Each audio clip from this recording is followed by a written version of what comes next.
जय श्री कृष्णा। राधे राधे। सूर्य को वेदों में जगत की आत्मा कहा गया है। समस्त चराचर जगत की आत्मा सूर्य ही है। सूर्य से ही इस पृथ्वी पर जीवन है। यह आज एक सर्वमान्य सत्य है। वैदिक काल में आर्य सूर्य को ही सारी जगत का कर्ता धर्ता मानते थे। मान्यता है कि अगर रविवार के दिन सूर्यदेव की श्रद्धापूर्वक पूजा अर्चना की जाए तो मनुष्य के जीवन में सुख समृद्धि और धन संपत्ति की कमी नहीं रहती है।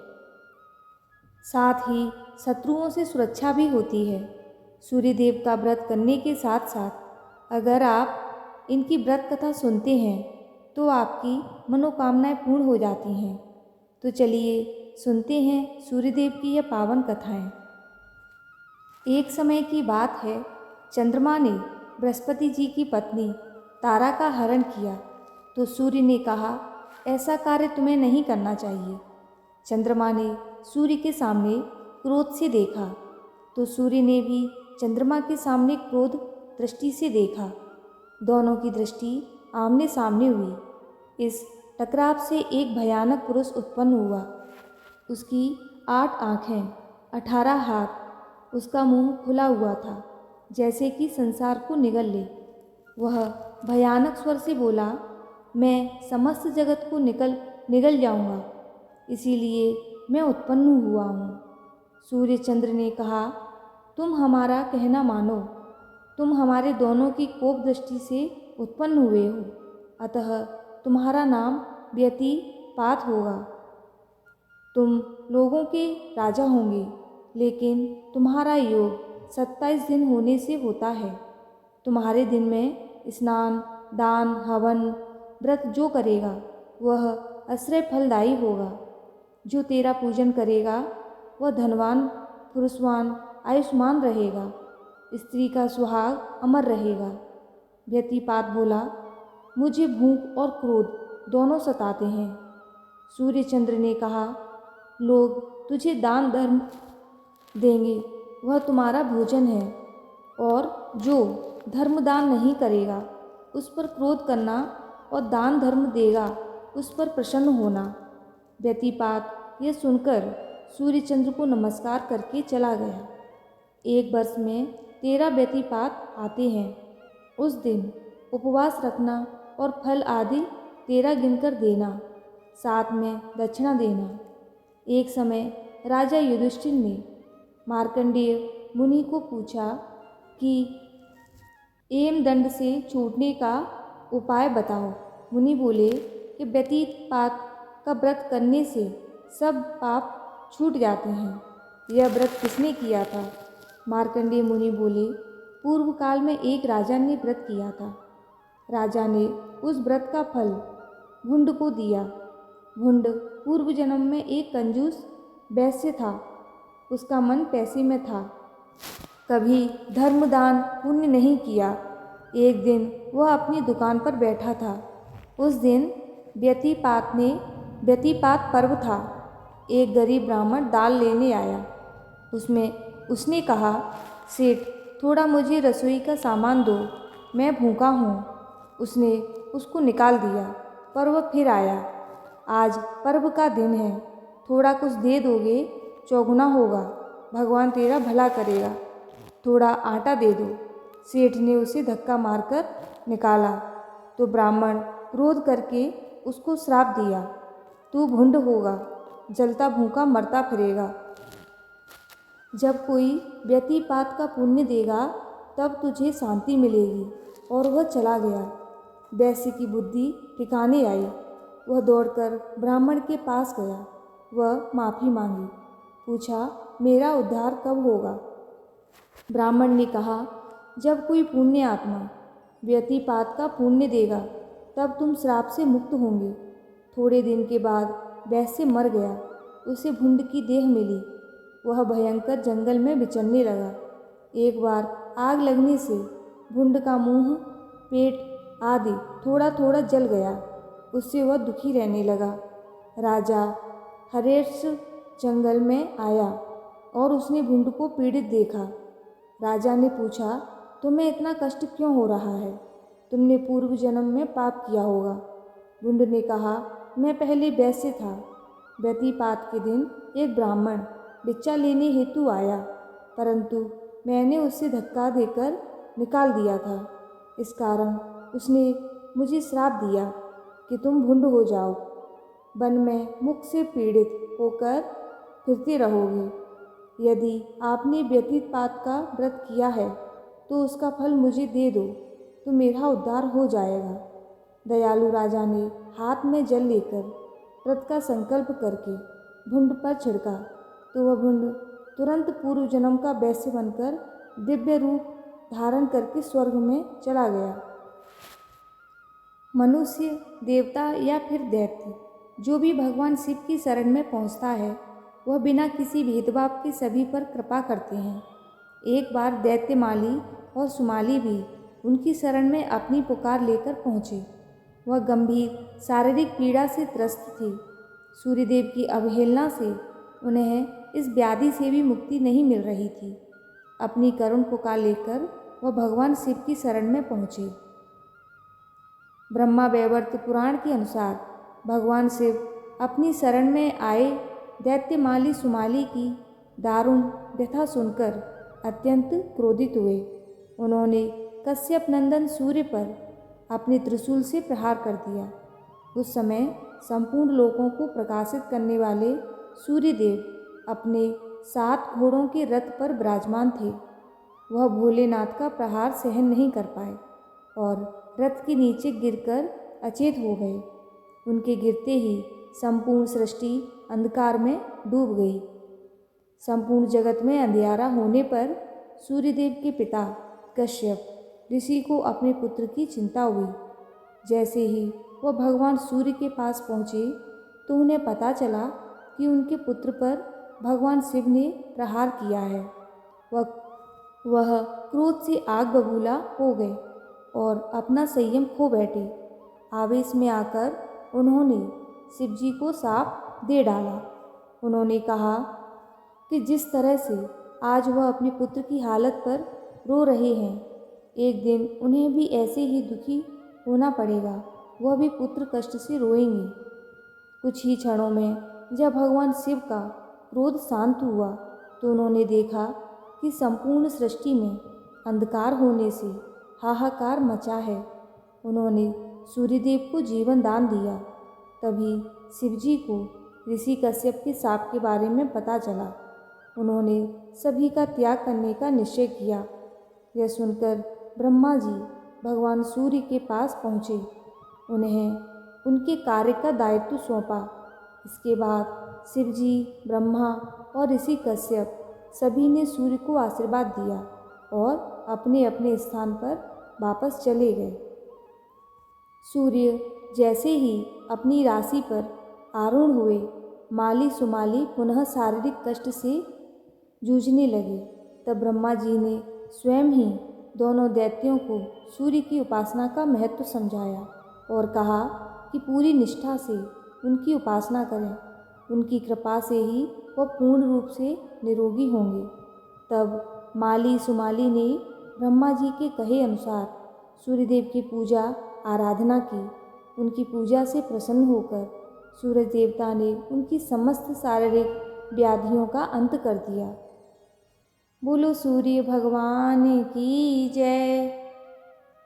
बहुत पुरानी बात है। एक गांव में एक वृद्ध महिला रहती थी जो नियमित रूप से हर रविवार के दिन सूर्योदय से पहले उठकर अपने नित्य कार्यों को पूरा कर अपने आंगन को गोबर से लीपती थी, जिससे वह साफ रह सके। तत्पश्चात सूर्य भगवान की पूजा करती थी। साथ ही रविवार को कथा भी सुनती थी। इस दिन वह मात्र एक बार भोजन करती थी और उससे पूर्व सूर्य भगवान को भोग लगाती थी। सूर्य भगवान की अनुकंपा से बुढ़िया को किसी प्रकार की चिंता एवं कष्ट नहीं था। धीरे धीरे उसका घर धन धान्य से भर रहा था। उस बुढ़िया को सुखी होते देख उसकी पड़ोसन उससे जलने लगी। बुढ़िया ने कोई गाय नहीं पाल रखी थी, अतः वह अपनी पड़ोसन के आंगन में बंधी गाय का गोबर लाती थी। पड़ोसन ने कुछ सोचकर अपनी गाय को घर के भीतर बांध दिया। रविवार को गोबर न मिलने से बुढ़िया अपना आंगन नहीं लीप सकी। आंगन न लीप पाने के कारण उस बुढ़िया ने सूर्य भगवान को भोग नहीं लगाया और उस दिन स्वयं भी भोजन नहीं किया।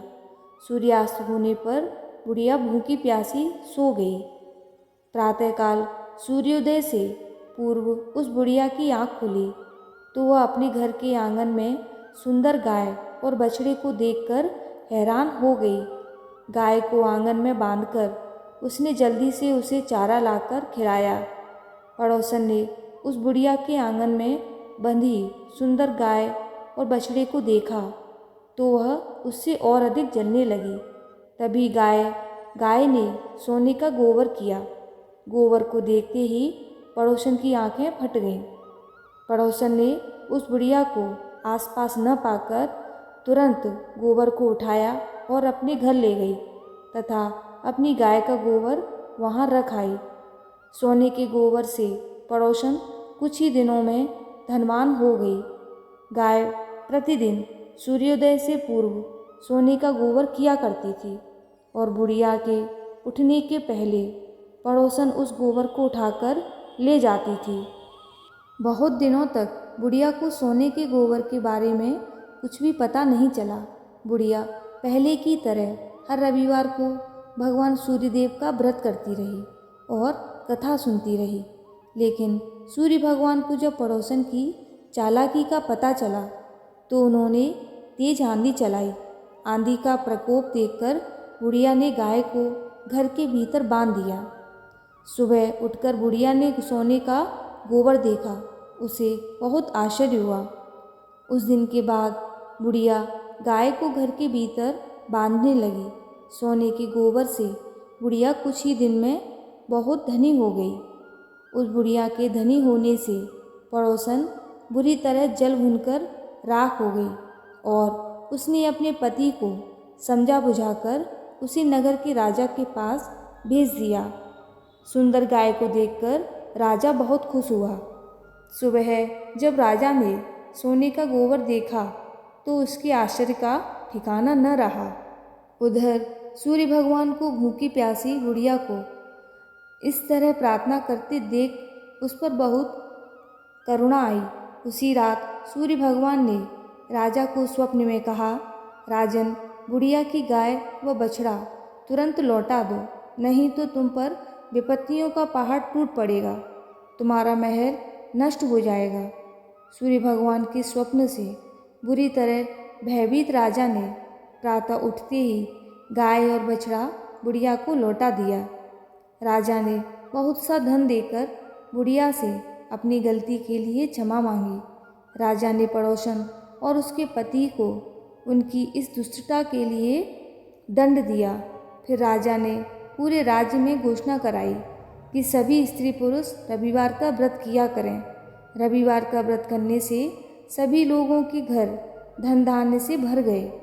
रास्ते में चारों ओर खुशहाली छा गई। स्त्री पुरुष सुखी जीवन यापन करने लगे तथा सभी लोगों के शारीरिक कष्ट भी दूर हो गए। बोलो सूर्य भगवान की जय। प्राचीन काल की बात है, एक गांव में एक ब्राह्मण रहता था। वह सूर्य भगवान का भक्त था। वह हर रोज सुबह सूर्योदय के पूर्व उठकर नहाता धोता और कहानी सुनता था। इन सब में उसे देर हो जाती थी और वह ज़्यादा काम नहीं कर पाता था, जिसके कारण उसे उसकी पत्नी बहुत डांटती थी एवं समाज वाले भी उसे निकम्मा कहते थे। एक दिन इन सब चीज़ों से परेशान होकर वह ब्राह्मण बाजार से पूजन का सामग्री लेकर जंगल में चला गया। वहाँ एक सूखी नदी के किनारे एक सूखे पीपल का पेड़ था, जहाँ बैठकर वह ब्राह्मण सूर्य भगवान की कहानी पढ़ने लगा एवं उनकी पूजा करने लगा। पूजा खत्म होने के बाद वह नदी से जल लेकर सूर्य भगवान को समर्पित करता था। जैसे ही उसके द्वारा चढ़ाया गया जल नदी और पीपल के पेड़ पर गिरता है, वैसे ही नदी साफ पानी से भर जाती है और पीपल का पेड़ हरा भरा हो जाता है। तभी सूर्य भगवान उस नदी के जल में प्रकट होकर कहते हैं, हे ब्राह्मण, मांग, क्या मांगता है। ब्राह्मण ने यह सुनकर सोचा कि यह आवाज़ किसी भूत प्रेत की तो नहीं। तब वह घर जाकर यह सारी बात अपनी पत्नी को बताता है। तब उसकी पत्नी है समझ जाती है कि सूर्य भगवान ने उन्हें दर्शन दे दिए हैं। ब्राह्मण की पत्नी उसे समझाती है और कहती है, सूर्य भगवान आपसे प्रसन्न होकर आपको वरदान देना चाहते हैं। तब ब्राह्मण अपनी पत्नी से कहता है, वरदान में क्या मांगूं, बताओ। उसकी पत्नी कहती है, कम शब्दों में जितना हो सके मांग लो। और ब्राह्मण को सूर्य भगवान से यह मांगने को कहता है कि अपने महल के अंदर सोने के पालने में परपोते को दासियों द्वारा खिलाते अपनी आँखों से देख पाऊँ। अगले दिन जब वह जंगल में जाता है और सूर्य भगवान की कहानी और आराधना करता है, तभी भगवान सूर्य फिर से प्रकट होकर ब्राह्मण से वरदान मांगने को कहते हैं। तब ब्राह्मण अपनी पत्नी के द्वारा बताए गए शब्दों को सूर्य भगवान को कहता है।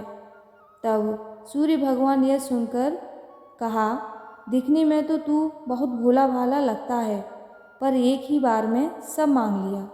सूर्य भगवान ने कहा, जा, तेरी इच्छा पूरी होगी। ब्राह्मण जब जंगल से वापस अपने घर को जाता है तो देखता है कि उसकी टूटी हुई झोंपड़ी महल बन गई है और उस महल में दास दासियां आ जा रहे हैं। ब्राह्मण पास में बैठी हुई एक बूढ़ी महिला से पूछा, यहाँ तो मेरी झोंपड़ी हुआ करती थी। उसी समय महल की खिड़की से एक सुंदर सी महिला गहनों और सुंदर कपड़ों से लदी हुई बाहर आई और ब्राह्मण से आकर बोली, आ जाओ, यह अपना ही घर है। सूर्य भगवान ने तुम्हारी मनोकामनाएं पूर्ण कर दी हैं। इतना धन देखकर ब्राह्मण ने उस महिला से कहा, इतना धन का हम क्या करेंगे। तभी उसकी पत्नी ने कहा, धन से क्या नहीं होता, दान पुण्य यज्ञ होम करेंगे। फिर ब्राह्मण ने अपने धन का इस्तेमाल पूजा पाठ एवं पुण्य कार्यों में किया। अब सभी गांव वाले राजा की जगह उस ब्राह्मण का गुणगान करने लगे। राजा ने यह सब सुनकर ब्राह्मण को बुलाया और पूछा, कल तक तो आपको खाना भी नहीं मिलता था, आज यह धन कहाँ से आ गया, कहाँ से चोरी की और डाका डाला। ब्राह्मण ने कहा, यह सब तो भगवान सूर्य की कृपा, और सारी कहानी राजा को बताई। राजा ने यह सुनकर उसने भी सूर्य भगवान की कहानी सुनने और आराधना करने लगा, जिससे सूर्य भगवान ने राजा को एक सुंदर सा पुत्र दिया और उसका परिवार सुखी से भर दिया। इस तरह जो भक्त सूर्य भगवान की कहानी पढ़ता है एवं सुनता है और सूर्य भगवान की पूजा करता है, तो भगवान सूर्य उसकी सारी मनोकामनाएं पूर्ण कर देते हैं। भगवान सूर्य देव की कृपा आप सभी पर बनी रहे और आपके घर आंगन में आनंद मंगल बने रहें। जय श्री कृष्णा। राधे राधे।